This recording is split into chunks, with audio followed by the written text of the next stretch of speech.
మొరటోడు అని వాళ్ళు వీళ్ళు ఎన్నెన్ని అన్న పసి పిల్లవాడు నవ్వాడు.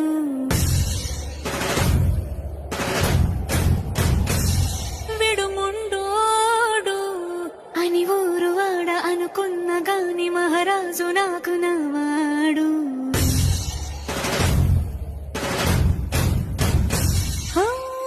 మాట పెడుసైనా మనసులా వెన్న రాయిలా ఉన్నవాడిలోన దేవుడెవరికి తెలుసును నాకన్నా. సూసేకి అగ్గిరవ్వ మాదిరే ఉంటాడ